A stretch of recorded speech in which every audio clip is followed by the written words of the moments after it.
Hi everybody, a very good evening to all of you. I welcome you to the 9th JGLS Alumni webinar by a distinguished alumna, Ms. Mekhala Dave, on the topic of art as an effective tool in unpacking law.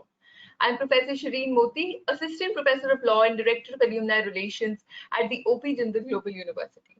OP Jindal Global University was started in Haryana in the year 2009 under the visionary leadership of our Chancellor, Mr. Naveen Jindal, and our Vice Chancellor, Professor Dr. C. Rajkumar. In a span of over a decade, OP Jindal Global University has been recognized as an institute of eminence, and the Jindal Global Law School has been declared as the #1 law school in India by QS World Rankings. We have a very distinguished speaker with us today. Before I invite her to speak and make a presentation for today, I would like to introduce her briefly. Her achievements are a lot, and I would like to do justice. I would try to do justice to her biography so far. Ms. Mekhala Dave graduated with a B.A LL.B honors degree from Jindal Global Law School, OP Jindal Global University in the year 2014. Soon after, she completed her Master in Science in Modern and Contemporary Art, History, Curating and Criticism degree from the University of Edinburgh in the year 2018. Ms. Dave has the experience of working for the Asia team at the Max Planck Foundation for International Peace and Rule of Law in Heidelberg. Ms. Dave has held short positions at museums of contemporary art in Scotland and has recently completed a fellowship at the Museums of Contemporary Art and Media in Germany, where she worked with the curatorial department for the exhibition Critical Zones dealing with environmental issues. Currently, she is working as a course instructor in Heidelberg Centre for Transcultural Studies at the University of Heidelberg and is simultaneously pursuing her doctoral degree at the University of Applied Arts, Vienna.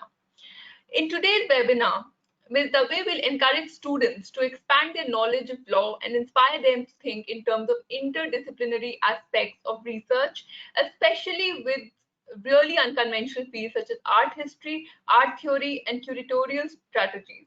Ms. Dave will also dive into the subject of the lack of art education in higher education in India and how the legal fraternity can make a mark in enhancing art education and establish collaborations with the art world for transforming research not only in India but across Europe and UK as well.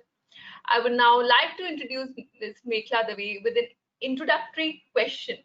Welcome, Mekhala. When and how did you decide that you would like to study law? We would like to know your thought process. Welcome, and we are glad to have you with us today. Thank you so much. I'm so glad to have you here with me to discuss the topic of my presentation today. And I also want to thank all of you who have joined as well.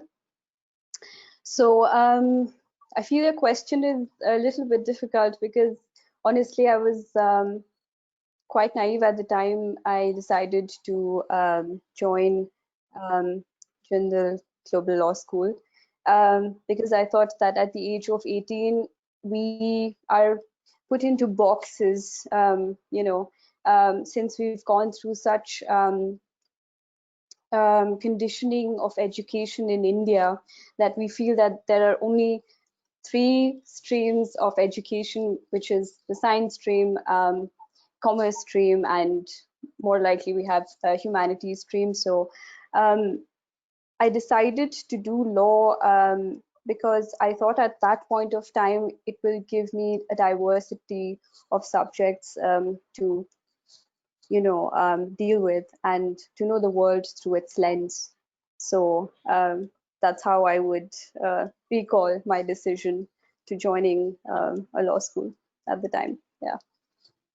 That's so rightly put that as teenagers, when it's the time to explore, we are by our. Excuse me, I just wanted to put students as a mute. I will request any students as a mute, please. Thank you. So very rightly put, Mekhala, that at the time when you have to explore yourself as teenagers and explore your interests, we are boxed by the education system in India into 3 broad categories, and within that, by a method of actually exclusion, we decide what is it that we would like to pursue further. So what was most interesting is that you spent 5 long years at JGLS and you are a good friend, and we had spend some good time at campus together, and those are cherished memories. So what made you transition from law to study modern and contemporary artistry? Personally, I know you were always interested in art, but this is a Mhm. bold decision for somebody who has spent 5 long years studying law at Jindal Global Law School. So shed some light on your experiences of studying law as well as transitioning to a whole new field. Um, I think one of the things I recall about our law school was that we had mentors that we learned from, and there was no hierarchy at all with them. So you could have ideas and concepts you wanted to discuss with them, and you could just, talk to you as a colleague. And so I feel that there was a specific mentor at our law school, Vic Kanwar, who initiated this particular course called Art Law and Cultural Policy. And that was basically designed to make us understand how there's operation and facilitation of art objects, and how we could bring legal solutions to it. And that sort of made me get into the stream of art.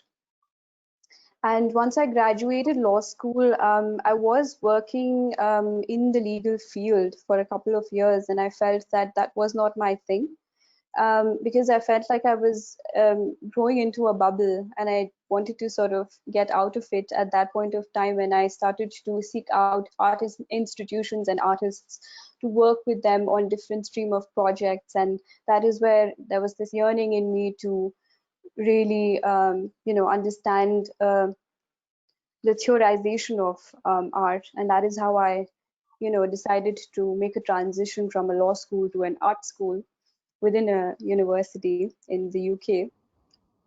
And I've been fortunate enough to have very kind mentors throughout my journey for this particular transition. So that is very interesting. So you truly heard your inner voice in terms of what your true interest lies in, and you went on with that journey, and you were lucky enough to get good mentors. But such a transition is unheard of in India, in particular in the higher education system. Though you could study one thing and go and work on a completely different in a completely different job market, but that is not something which is possible within the university, and that's one learning for higher education systems in India, that students should be allowed to explore their interests even at university level and make transitions, Yes. because Mhm. because early on you might not know what your interest is, but you were lucky enough and bold enough rather to make that choice. And I haven't heard of many other people who have done that. So congratulations to you on being so courageous with your career. Uh, Apart from working, you're also a doctoral candidate at the University of Applied Arts, Vienna. And I'm sure both of them are very demanding in terms of your time. So time management must be key for you day in and day out. So how do you balance your time between the two? That's a very good question, and honestly, my reply would be to have a discipline in your life and a structure to your day where you can perform all the tasks you want to. And especially working in Germany and also Austria, it's taught me to be very organized. And I think that people over there prioritize to be organized and make it a point to undertake their tasks in a very efficient and mechanical manner. So I think those are the qualities that I really liked about it. And yes, that is how I manage my time. And sometimes it really does not go according to plan, but I do my best. Yeah, organization, excuse me, organization, structure, discipline are key to, uh, fulfilling your work responsibilities as well as simultaneously pursuing your doctorate at such a young age from another university, and also living in a different country altogether. So managing everything else as well. So all of that requires a lot of effort, organization, skill, management, and discipline, which is commendable on your part. Uh, would you like to share some cherished memories that you have had at Jindal Global Law School, be it in class or outside class, one or two incidents or something that has stayed with you throughout? Honestly, I was a very quiet student in classrooms. Um, Yes. And I can um, vouch for that. it was also because of the fact that I usually liked to observe people, and that's possibly why I like art so much, because you need to have this quality to observe something for a long time to make a decision or have discussion about it. I really think that at Jindal there was a sense of solidarity in our batch that I've never seen anywhere else, and that really has stayed with me even now. And as I said before, we've had mentors who have looked at us as colleagues, and there was never a hierarchy that I felt between us and faculty members. So these are the two takeaways from Jindal that I have definitely learned from. Those are good things to hear. So now what we'll do is we'll quickly get into the presentation for today. But a word for the attendees that Mekhala will be taking over from here on. She'll be answering or presenting through a PowerPoint presentation. And what I would encourage all of you is to send in your questions on the question box on the right-hand corner of this of your screens, so that we're able to take those questions towards the end of the presentation. So for the next 30 to 40 minutes, this is the order of the day, wherein Mekhala will take us through a presentation, and post that we'll be happy to answer any questions that you may have. So I'm just about to share the screen now, which has Mekla's presentation. All right. Are you able to see my screen, Mekhala? Yes. Thank you so much. Okay, perfect. I'm gonna move this down, and I'm going to go. I'm gonna.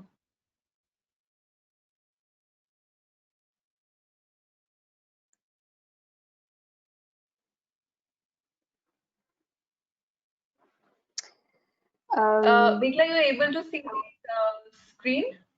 Yes, I can see your screen. Thank you so much for navigating it on Okay. my behalf.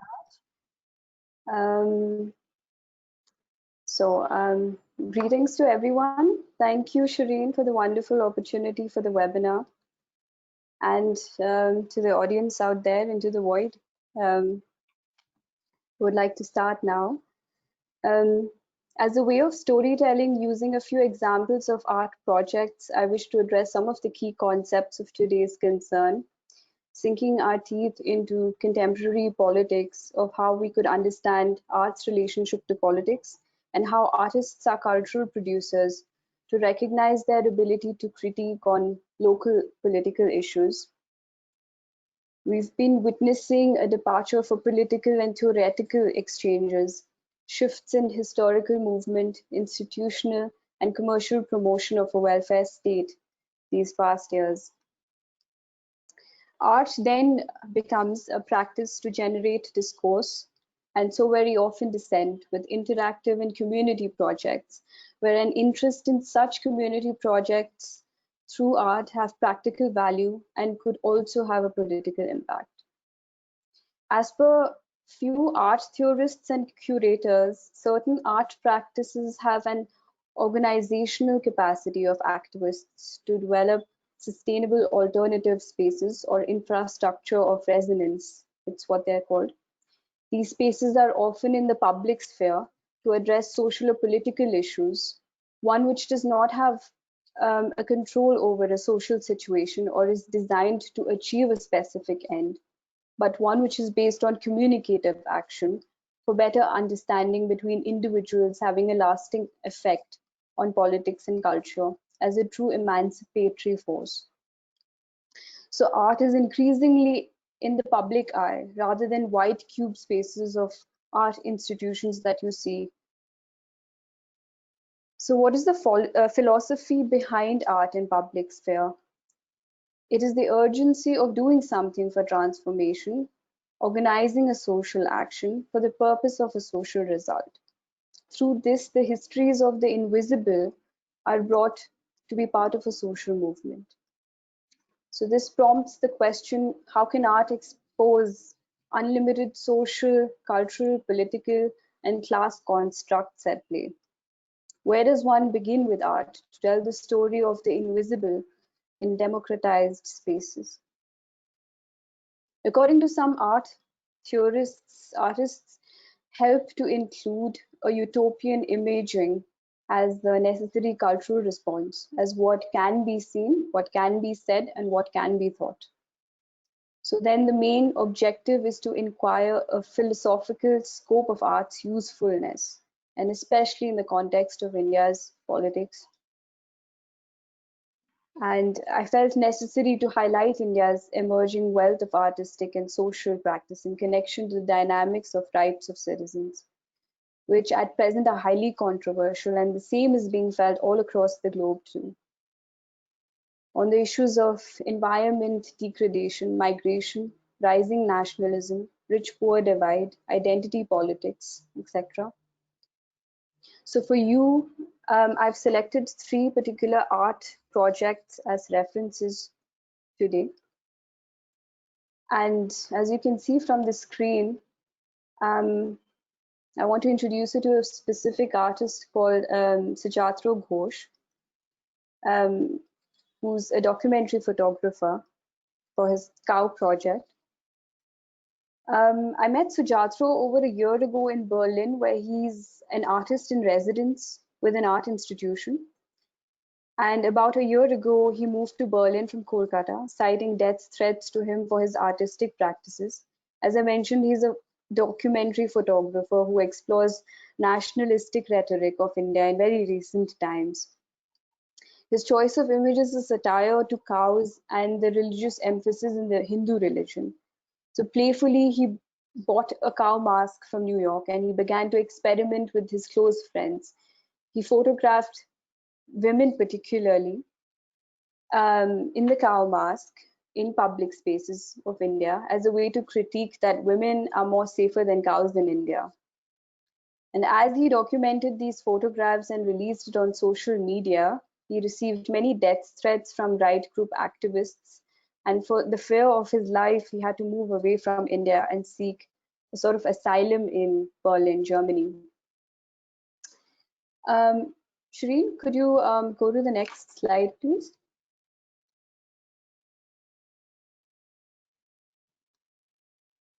Thank you so much.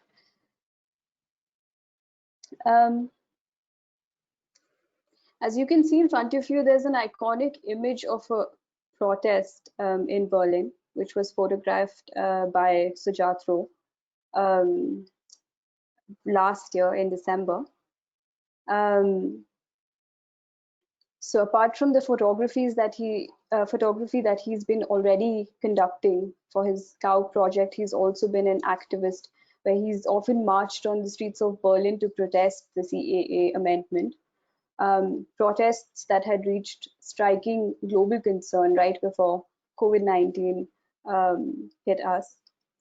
He's also a former student of Jamia Millia Islamia, where he's witnessed solidarity among students and without any biases on the basis of religion. So he was overcome with lots of emotion.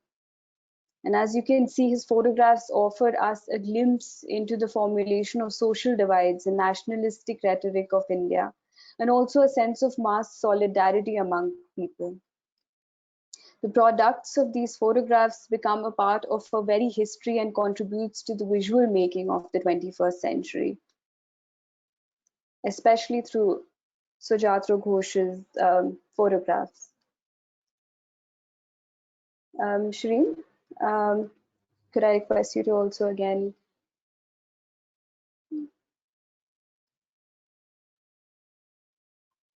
turn to the next slide?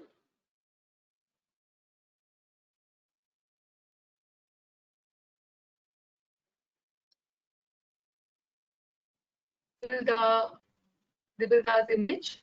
Do you want me to go to the next slide? Yes, yes. Thank you so much. One is fine. Into the next slide. It's a different artist. Images.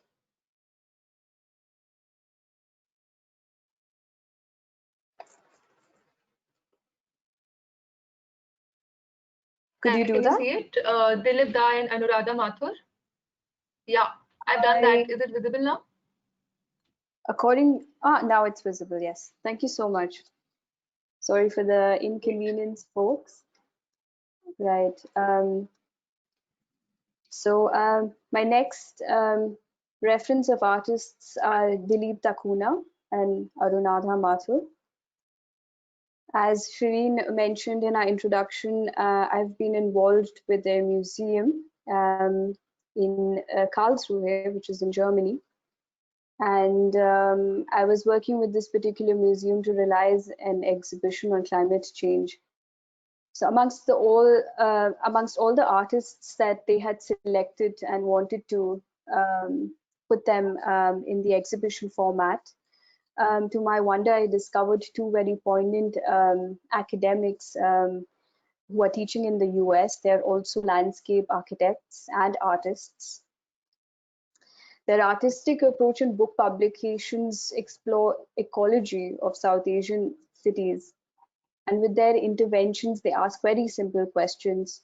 What is a river? Where is the city? How are landscapes imagined and drawn? And their purpose is to affect change from policy and design solutions with people. So with images, they imagine new forms of environments, as you can see in the image below.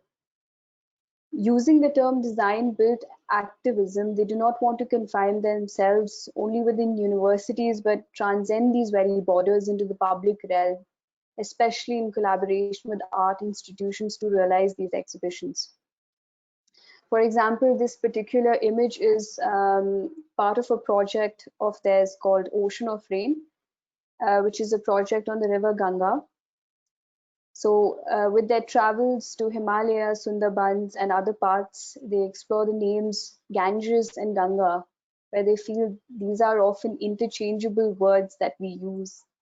And they make a case that Ganges is the river and Ganga is rain. Based on these two differentiations, they claim that these words are on the basis of India, which is drained by rivers. So using the word Sindhu, meaning ocean of rain, they developed the basis of a fresh language of design. Shane, could you go to the next slide?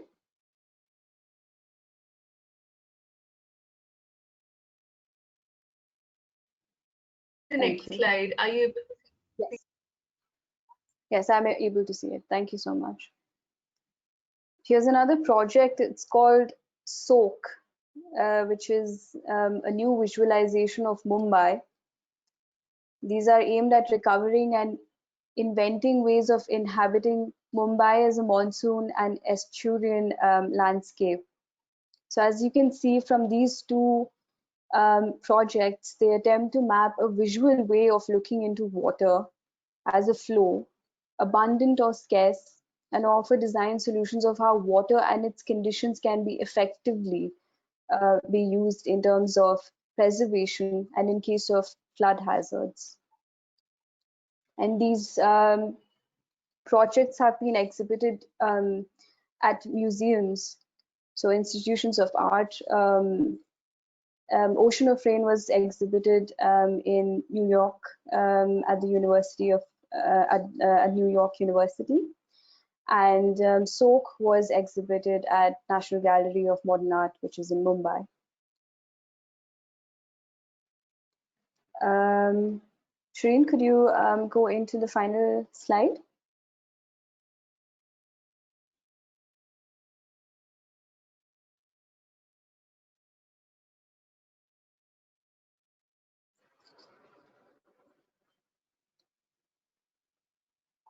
Yeah, thank you. I can see it. Thank you so much. Now, my third and final referential talk will be on Forge. Forge is a New Delhi-based organization of art, and I'm currently collaborating with them for my PhD research thesis. Coach is an unusual space of art because it has sparked years of attention from the art field to realize exhibitions in their space of Kirki Extension, one of the New Delhi urban spaces which is thriving at its seams with vibrant migrant communities that is a melting pot for the rich and the poor. The neighborhood has been witnessing gentrification with the involvement of curators at Coach and artists that keep coming and going. So there's a constant stream of artists that contribute to the neighborhood with their involvement in the communities of Kirki Extension. And these are formally being updated through Coach's newsletters, Coach Khabar, which get quite frequently released, and they have a certain amount of viewership as well. I wouldn't know how many of you would be aware of this particular organization, those of you who live in Delhi, and I hope that you get to visit it one of these days. Not especially under the lockdown situation, but whenever we have hope of being released from it, because it's a very alternative and interesting space to explore. So Coach have had some key events and exhibitions in the past years, which were broadly on identity politics. So they had events on who is a Dalit, histories of queer futures, violations on women, migration as a concept where there's influences between Africa and India. So you can see that there's a lot of involvement of cultural producers and social workers in this particular alternative space through these events and exhibitions. Today, we are witnessing a global pandemic that has exposed all of these inequalities that I have sort of gone through with you through these art projects by these three different very categories of artists and alternative spaces of art. And it is becoming a mark of an era where we need to question the status quo, especially through the modes of visual narratives, like the way I have mentioned so far in my talk with you. Because it is in these visual narratives where we can find a sense of some discomfort with trigger warnings, and yet also a sense of common solidarity where artistic practice has found a way to intervene in the public sphere. We're witnessing that the 21st century has become a battleground for the rights of citizens, with rapid changes in the reach of technologies and at unexpected health turbulences. And we are feeling our most vulnerable, and we are in a space where we need to have shared communities. We need to connect with each other over these complexities that we are facing, where we have the possibility to become more post-national, of yearning to seek out solutions with people that are different from us, and in alternative spaces to overcome our vulnerabilities. This is for the need of a common kinship across borders, space, and time. And with this note, I would like to conclude that artists of the avant-garde want their art to become universalist, to develop a visual language that would be accessible to everyone beyond traditional, cultural, and institutional borders. And from this, I would really like to thank you for listening. And I would also like to invite you for any questions that you might have. We can begin with Shireen, and then we can begin with whoever would like to ask me questions. Thank you, Mekhala. Thank you so much, Mekhala, for introducing a whole new perspective of looking at things, and even explaining the selection and the explanation of the images was something that was pretty insightful. Just before I jump into the questions, I just want to make sure that my screen is not visible to you anymore, and it's just that both of us are being displayed on our screens, right? So the PPT is closed now, right?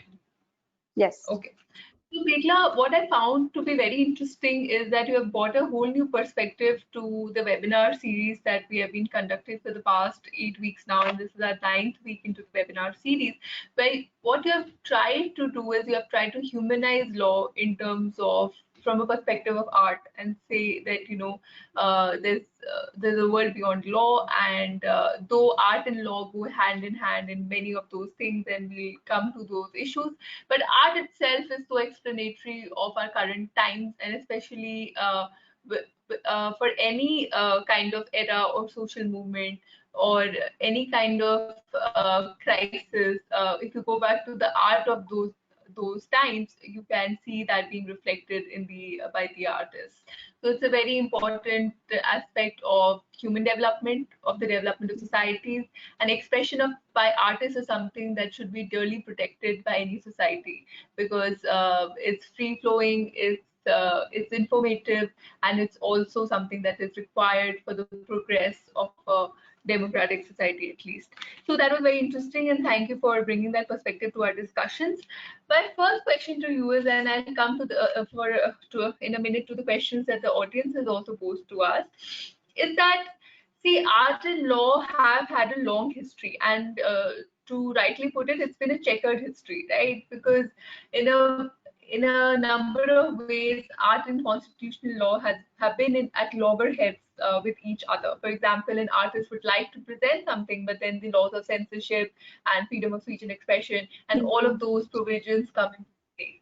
So, in such a scenario, what do you think? How do we balance the interests of an artist with that of the general interest of the public, especially in a country like India?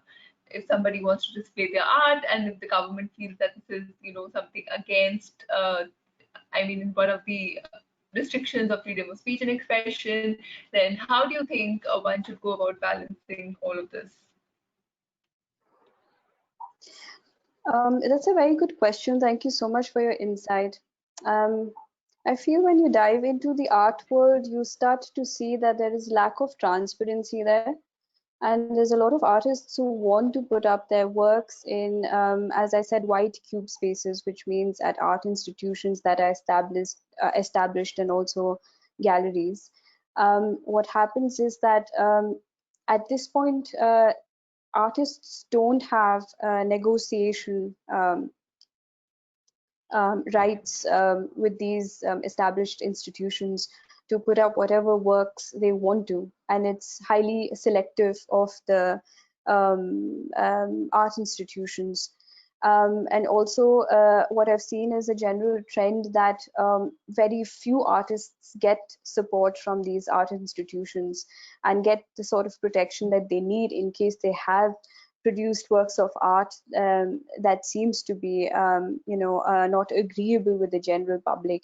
But nevertheless, I personally feel that it should be put out there, and that artists should be supported by these art institutions more and more, and that artists should have some power transferred to them to select the kind of works of art they want to put, and they need to be paid for it. They need to receive adequate funding for it. Unfortunately, in India, we don't have enough funding for artists or even art institutions that are run by the government. So we have very selected few private art institutions in India as well, but they're mostly governed by wealthy families, and also at their credit, they can select whatever they want to project on their walls, from artists.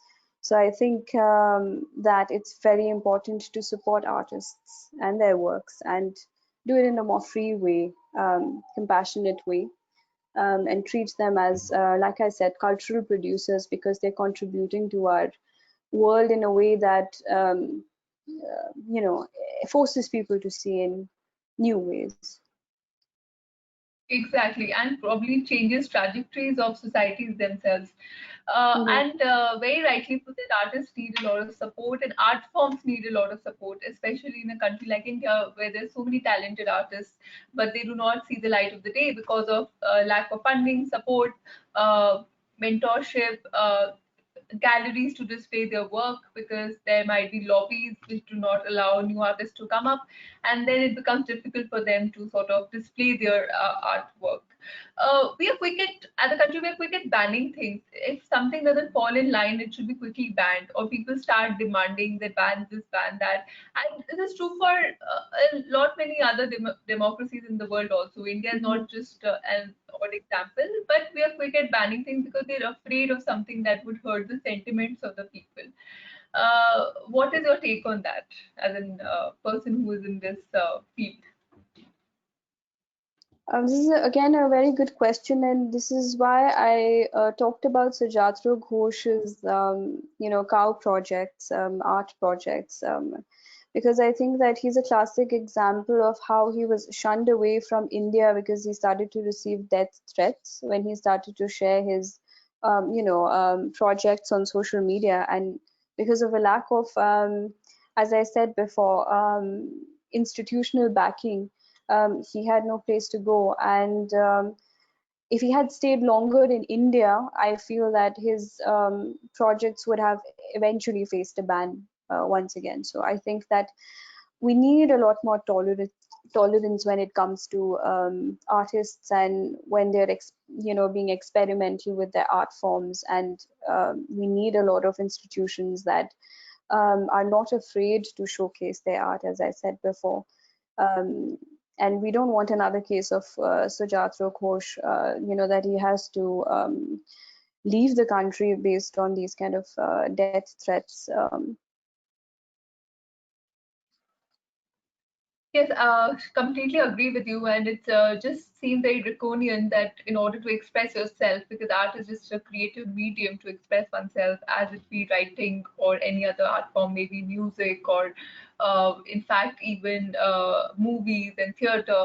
So it just feels a bit too draconian for somebody to have, to flee their country in order to protect their work.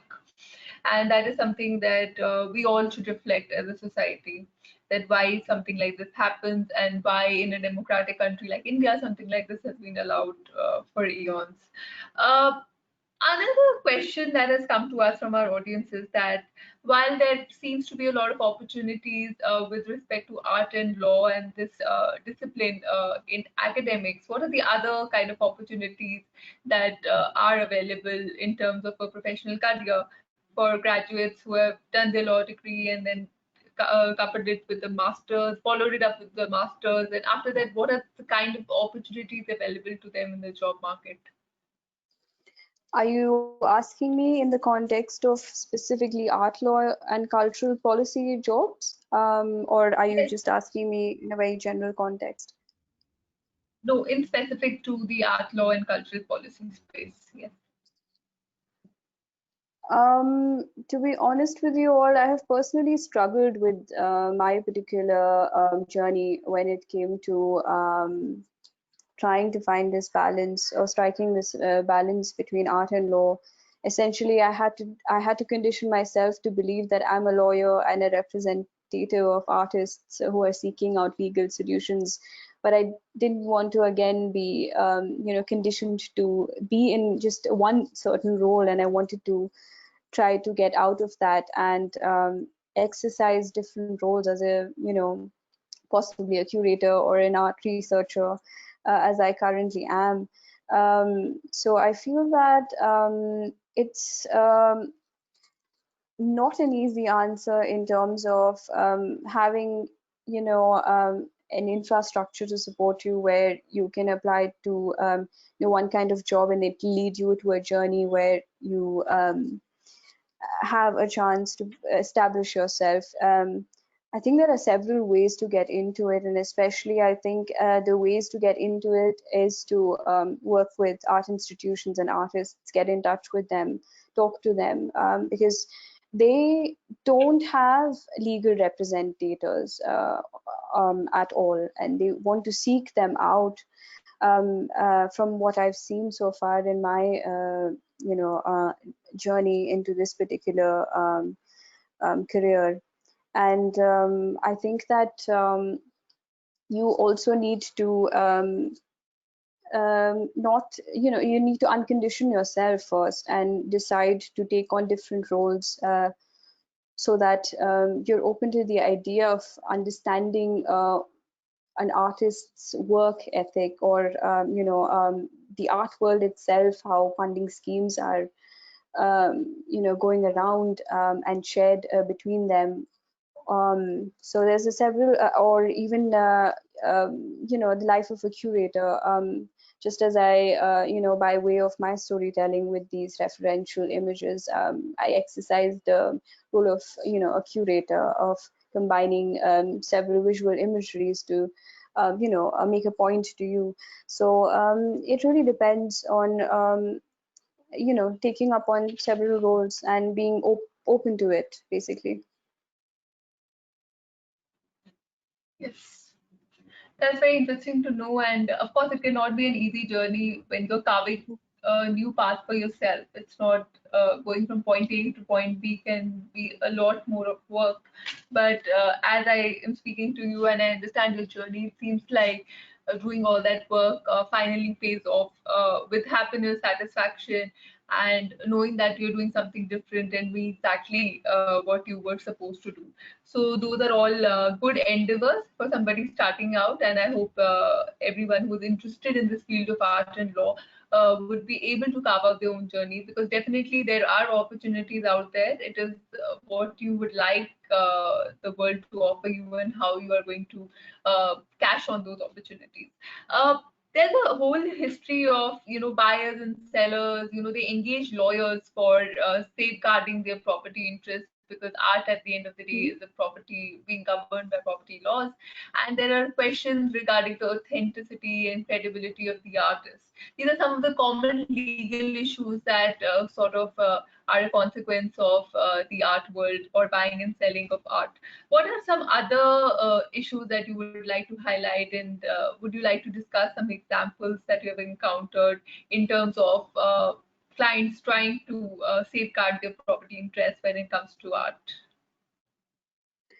That's quite a good question as well. I think that the way, as I said, the way the art world functions is that it thrives on, opacity. So you don't know what kind of collectors are buying works of art, and it's highly private. And so it becomes very difficult for people to highlight legal issues when they occur. Usually, as you said, it's in case of provenance issues or royalty rights for artists, or who owns ownership of artworks as well, etc. So definitely these problems do arise quite commonly because of um, uh, several art institutions that are quite wealthy, and they can purchase artworks of that caliber that has a lot of um, money attached to it. And usually these artworks, as I've seen, are of old masters, painters. But a common thing that the upcoming artists usually face is that their artworks are not usually, bought in the art market, because they don't sell very well, and these art institutions don't really want to find collectors for these works of art. So I think we need to generate new collectors. We need to sort of make the art world itself less transparent, so that artists can get their dues. And from what I'm actually seeing and more concerned about is that artists' contract rights. That's something that, as I said before, that artists don't and can't exercise power over how much of money they can get for their artworks. When they sell it or exhibit it, it's usually lumped, in the cost of exhibitions and productions whenever they have to, lend their artworks for an exhibition. And I think what we need to do is come up with contracts of artists, to give them more power and ensure that they get this kind of basic income independent of costs of, production and exhibition that art institutions want to take away. So That is very important. Mekhala, that's very important and interesting to know and to build that kind of, because many of these artists would also know the legal aspects around protecting their art. And that is something wherein the attorney comes in and allows them to sort of safeguard their own interests. Also, in recent times and for a number of years, we have been listening about art theft and how there are these people or gangs which operate who are just, stealing the art in India, and there's a nexus. Do you think there is a lack of enforcement of law, or do you think we ought to develop better policies and laws around protecting art and artists in India? Or is property law enough? I don't think property law is enough. We need to definitely come up with certain, technicalities of law that safeguard thefts of art objects. In fact, this is something that I'm glad that you actually brought this question up, because I remember when I was working in New Delhi right after I had graduated, there was a case that came to us where this particular art administrator who was working at working because of Advocate Dushyant Dave, right? Yes. If I'm not mistaken, you were. That Yes. must have been a very interesting experience for you. He's a well-known senior. Yes. This particular case came to us where this art administrator, he was part of the Kolkata Museum, which was run by the government, and he made several complaints actually that a lot of artifacts of the Museum of National Heritage were being stolen and replaced as fakes. Right after his complaints, he himself went missing. And so a particular case was filed in the Supreme Court of India, a habeas corpus case to find this missing man. And it's been several years and he's still not been found. And so, this exposes this problem of the fact that there's a lot of, artifacts of national heritage that are being stolen and they are being replaced by fakes, and we don't even know about it, and it's right under our nose. But unfortunately, it's not enough to even, as I said, you can come up with technicalities of law and, have them implemented, but it's not enough, I feel. I think we should also raise a certain level of awareness, both nationally as well as globally, because when it comes to stolen artifacts,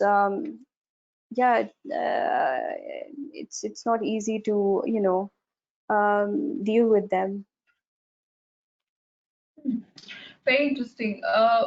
Also, what do you think about the government's efforts in terms of restoration of art and art objects in India? Do you think we do enough to restore our cultural heritage and artifacts as is required? Because we have this ancient history and we have this long cultural tradition, but I personally feel that we don't do enough in terms of preserving our cultural heritage. But what is your take on it? Do we need better policies in this department as well? I think it is here we need more than policies, implementation of, some committees that should be formed just to safeguard, national heritages of India. And I can cite another, issue that I also personally faced when there's this particular mental health institution in Bangalore. It's called NIMHANS, and it's got a particular colonial structure where there is it used to be the structure used to be for children with mental health issues, but now it's transformed into a space where they want to raise awareness of mental health issues. And so there's a curator that's appointed at this particular infrastructure, and she's in charge of raising awareness of mental health issues and trying to come up with exhibitions around it, of collecting old objects in him hands, and presenting it to people and introducing it to them, the culture of Nimhans, and also this particular colonial infrastructure. And as I recall, she had concerns that this building, this infrastructure was dilapidating, and no one was really looking into it. There is a board of committee that looks into it, but they were having quite a few clashes with her as well over the preservation or the restoration of these infrastructures. So I see that enough is not being done, and it's a collective solution, not just from the committees that I suggest should be formed to look into these restoration problems, and but also like a public responsibility of ours to consider that these infrastructures are of national importance, and we should do something about it to preserve them. So, I mean, that is very, very informative, and it is much required, especially in India. Another related question that our audience members are asking is, what is the major difference that you found in this interplay between art and law in Germany as compared to in India? So, how does the whole discipline play out in Germany as compared to India? What is your take on that? As a researcher and an aspiring academic, I feel that in Germany there's a lot of discussions of art, of funding artists, and also including funding of art institutions. And there's a lot of interactions between these spaces as well, and I think that's sort of lacking in India. I feel frankly very isolated a lot of times in India when I want to discuss something in the context of art with someone else, and that those kind of topics you really can't seem to have, because there's lack of awareness here. And I don't think that both the government and also us, I mean, I'm including me as well, we don't do enough to create this sense of awareness of art's impact. Just simply like the way I did today with this presentation, where I tried to select works of art projects for you all, and get have introduce you to a sense of visual narrative, so that you understand the world from a very visual way. And that's something that I feel we don't we either take it for granted or we don't do it enough. So we're somewhere there. But in a country like Germany, they really look after art institutions and artists and curators really well. And I'm not saying they are perfect at it. There's a lot of issues involved as well. But I think they have a priority into looking at discourses of art. So, how do you think, Mekhala, that higher education in India can take account of this fact that, to encourage art as a discipline, and even law schools inculcate this? I mean, Jindal Global Law School, as you suggested in the beginning of this webinar, did offer an elective in that regard, and that is something that spiked your interest in this regard, right? Because Professor Kanwar offered an elective, which you were a part of, and that sort of opened up this world for you. But as you know, other law schools in India might not offer the same kind of opportunities, or forget law schools, maybe other disciplines as well, wherein art can become such an important aspect of your life, but we hardly explore it in higher education. So what are Mhm. some of your recommendations to make art a part of mainstream higher education, because it can really open up a lot of other opportunities for youngsters? I personally feel that it has to do a lot with our upbringing, and it starts from time of school, when we are actually pressured to go into these streams. As I said at the very beginning of this webinar, that you feel that you can only choose very few subjects to deal with, and from that lens you can only choose a few jobs that's accessible to you. So I think that we have to change the curriculum in schools at that level, where we need to introduce more and more discourses about art and the way of seeing, having a sense of visual narrative, and how to interpret these, because they are part of our lives. I mean, in this lockdown situation, we are all interacting through, each other's imageries. So I think that we need to really integrate these discourses at a school level, and encourage students who want to be different from the way they want to exercise their purpose. They probably don't want to have the same dreams as their parents, or the society has um, shown them that they could only have these. So I think that it starts from school level, and then we also need to, of course, as you rightly mentioned, we had fortunately this particular elective by Vic Kanwar, and then we need to also have these kind of mentors who design courses that are based on the visual understanding of the world. And so I think that's the way to go forward. I think that's one step in the right direction in terms of including art in your mainstream legal education Mm-hmm. as well.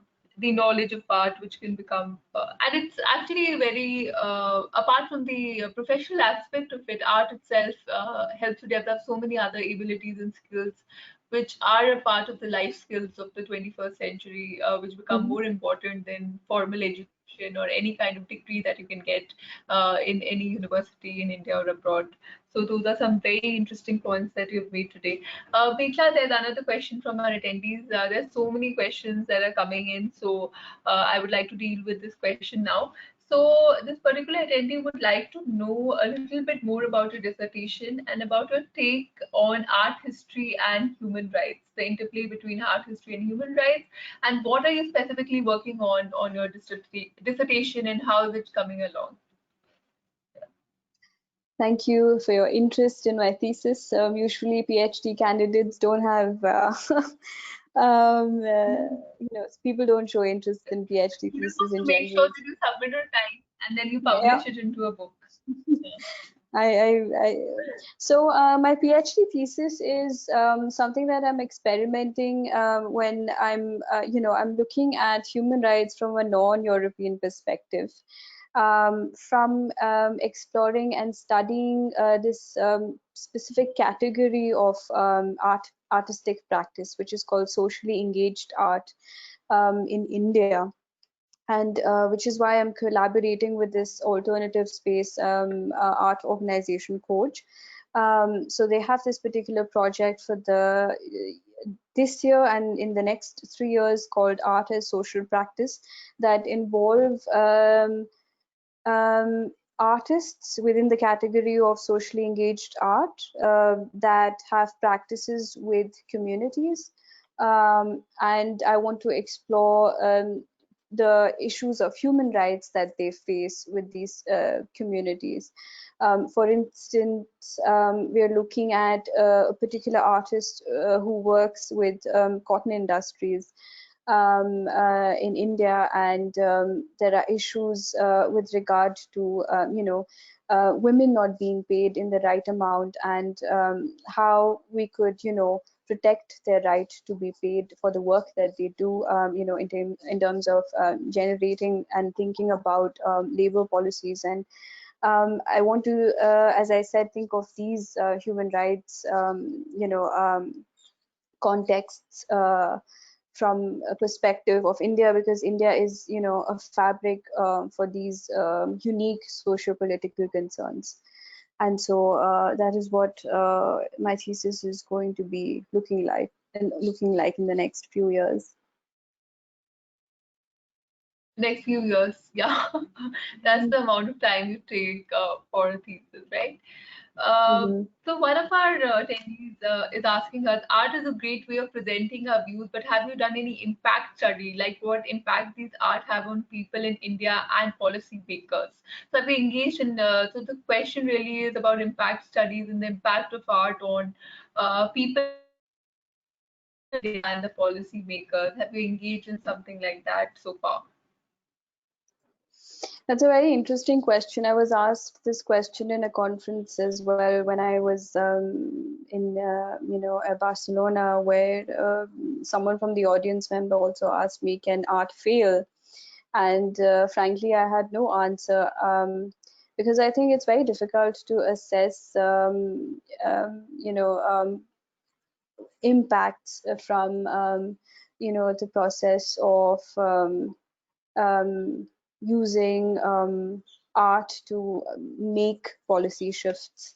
Um, uh, but I think I'd rather answer it in this way, that I look at art as an emancipatory force, as a space where it leads you to at least think about policy shifts in a new way, not in the way that we usually deal with as, social workers and lawyers. At least this is what my response would be. That's a good question as well. And Kritika has asked a very interesting question, and you might remember her from, of course, college days, and you might be in touch as well right now. That the world of art is one that still remains, at least in many urban spaces, more accessible to people from elite classes than others, let alone poor and otherwise marginalized persons. How do you think art spaces, education, and artworks themselves can be made more inclusive and accessible to people from all classes of society? And you can trust Kritika to ask such a question. And there are related questions on the same theme, wherein people would like to know, how can we make art more accessible to the larger people, and it doesn't just become this tight nexus of a few people who have sort of, ownership on the art and in art circles. So if you would like to respond on that.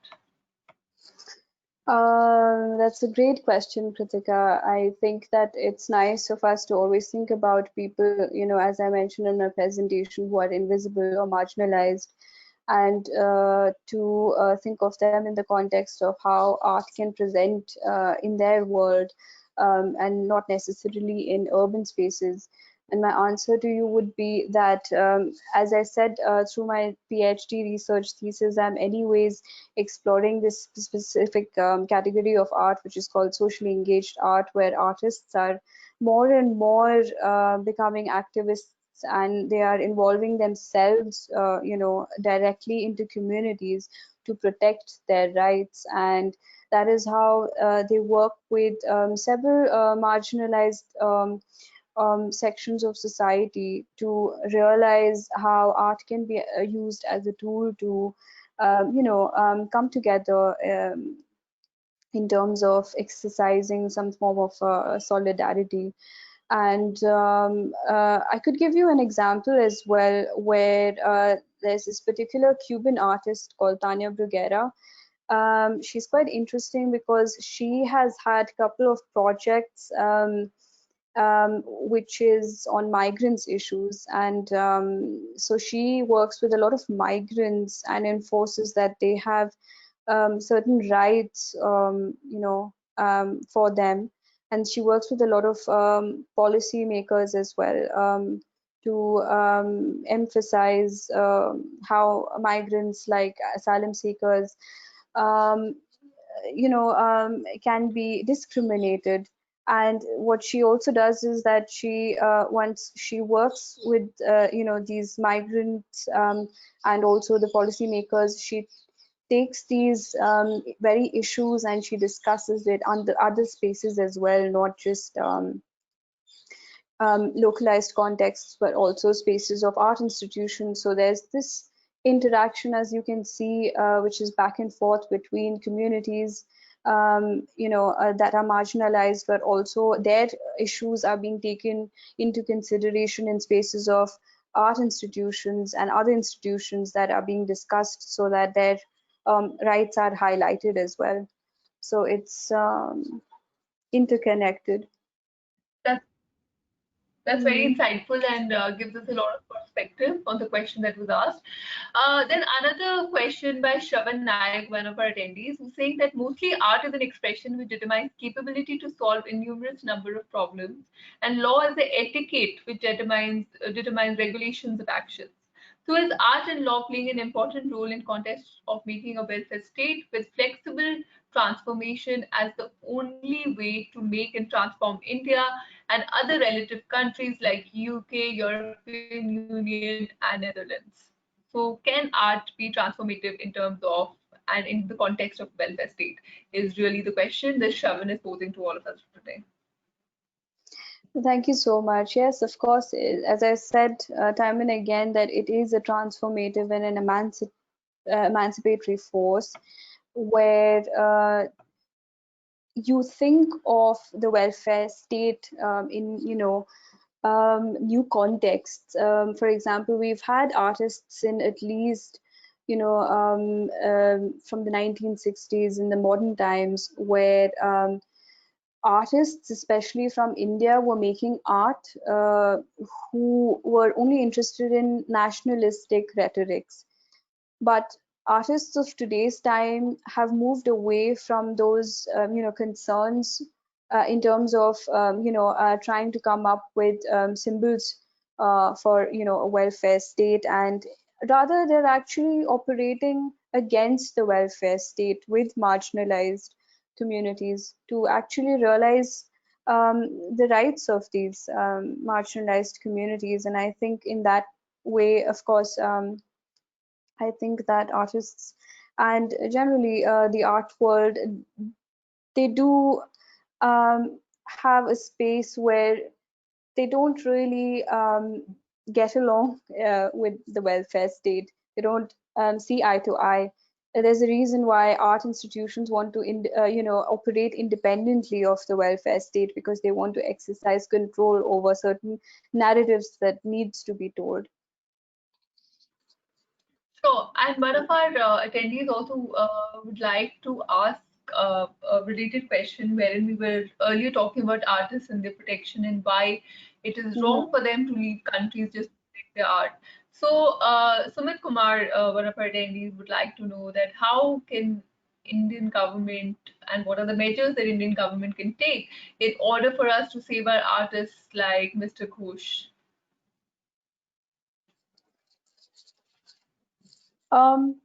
I think we need policies that protect artists, and also that protects their work, and general awareness in the public sphere about their work. This is how we can take steps, in generating protection for artists, so that people like Sujatro don't leave the country and try to seek asylum in other places.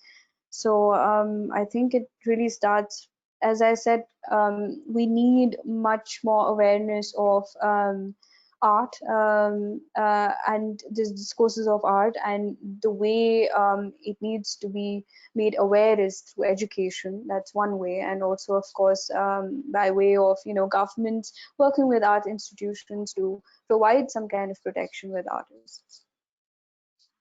Okay. And there's a related question that Kritika again has asked. Her question is, what in your experience, Mekhala, is an opinion can be the internal and inward effects that creating art can have for the artists themselves, as well as those viewing and experiencing the art? do you feel that art can facilitate internal transformation and movement as well? So the impact of art really on the artist and the viewer of the art. What is your take on that? I'm sorry, impact of the artists. I didn't. Could you? I'll repeat the question. So, Yeah. do you think there is an impact of creating the art on the artist himself or herself, and on the people who are viewing his or her art? And would that internal transformation facilitate a movement of any sorts? That's a good question. Yes. Again, I would like to use Sujatra Ghosh's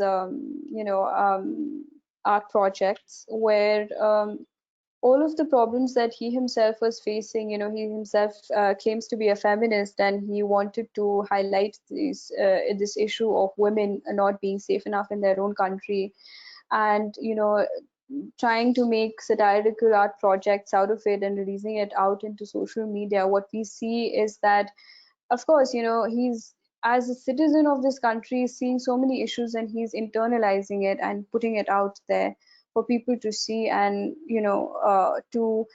he's yearning for a common solidarity between him and his community.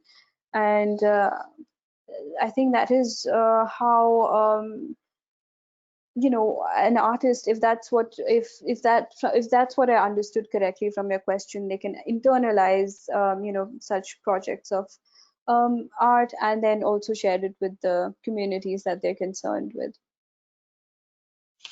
Yes, that is very thoughtful and apt to the question that was asked. Now the final two questions. So today the attendees that we have with us, Mekhala, are a mix of law aspirants, law students, as well as young lawyers. So one question for the law aspirants and one question for law students. The first question for law aspirants on behalf of them that I would like to ask you is that what are some of the things that law aspirants should keep in mind when it comes to choosing the right law school to pursue their legal studies? Is there a criteria that you would like to give them? So, what considerations they must have when they want to choose a law school to study? Is that what you asked? So honestly, I was not a very bright student. I don't. I think that on the basis of CLAT, for those, again, I will start with a very, school level of education and our family backgrounds as well, in the way that we've been raised and all of that. I think that when it comes to choosing a law school, we don't really have much of choice. And sometimes we seek a particular law school for all the wrong reasons, and we don't know because we're at such a young age and we haven't really understood the world that the way we need to. There's certain limitations, although I do give a lot of credit to young students now because they're far more smarter and intelligent than our generation. I think what you really need to see is that ideally, and this is probably my utopian way of seeing that, you shouldn't have hierarchies between your faculty members and students. You should have a sense of freedom to go up to them and ask any question, and you need to have room for making errors as much as possible, and talk to your friends, see what they think about a particular law school on these very constructs that I've mentioned, when it comes to exercising a certain free space to develop your ideas at a young age and to be able to encourage in that direction by mentors that are there for you. Very interesting. So two things have come out from your opinion. First is that you do your research. Firstly, find out whether law is for you or not, and second, do your research in terms of speaking to the alumni of a particular law school. Other things that I would like to add is that you should look at the faculty, you should look at the research as well as centers in a particular law school, and also the placements that have happened in a particular law school. The question for young lawyers or students who are in law school right now is that many of them, and this is something that some of our attendees are keen to know, is that is it viable to engage in a career where there's a intersection between art and law? And if it is financially viable, then how does one begin to entertain this idea or prepare for this field, especially when international law firms are now looking at lawyers with a certain level of expertise in art law, as we may speak, is something that young law students would like to know. Firstly, is it financially viable? And second, how does one begin to develop a career as successful as yours in terms of engaging in the field of art and law? I think the answer would be that it definitely can be financially viable. As I said, it really depends on you starting at a young age, realizing what your purpose is, and then realizing that if you do like this particular career, this particular field that you want to embark on, you need to understand how the art world functions. What are the concerns of the artists? How do art institutions operate? Get in touch with them, talk to them. Um, you will see that there will be, like, a ball um, which will start rolling, where it will give you fresh ideas about, from a legal perspective, how to deal with artists, art institutions, and generally the art world in itself. And I think the more and more people you talk to who are different from you, you start to really find ways of making money, and find ways to actually think of ideas that you could propose which are going to be innovative, because I think the art world in general is a space where it requires a lot of legal protection and policies, and also a space where it entertains innovative ideas. Okay, that's great.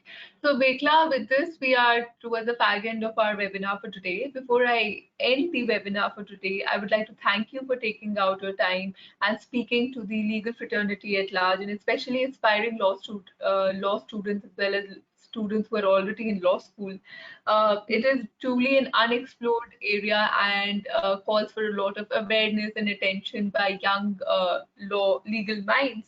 Uh, what is commendable about your journey is that at every step you have listened to an inner voice, and you think that if there's something needs to be done, you've gone ahead and done it, even though there has not been a precedent or a mentor in specific for you to pave your journey. And that is something that is truly courageous, bold, and inspiring when it comes to your journey. We at OP Jindal Global University are immensely proud of your journey so far, and we hope that you keep coming back, sharing the wealth of knowledge that you have gathered over the years, and also inspiring young legal minds whenever you deem fit. So that is great, and thank you so much. Final comments from you, Mekhala? Thank you so much, Shireen, for the webinar, and I really want to thank all of you for attending today. And if you have any questions, please go ahead, ask me, and I'll love to discuss it with you and bounce off ideas with you. I think I thrive in those spaces. So good luck to everyone. Thank you, And thank you, have a Mekhala, and wonderful thank you evening. for being so patient with us and for attending the webinar for today and asking so many interesting questions and engaging with our speaker. Next week, we'll be back with another interesting speaker wherein we'll discuss a new topic of law, and we'll continue this series till about the second week of September. So we keep coming back and keep asking those wonderful questions. Thank you, Mekhala, once again. Thank you for your time, and have a nice evening, all of you. The webinar for today has ended. Thank you.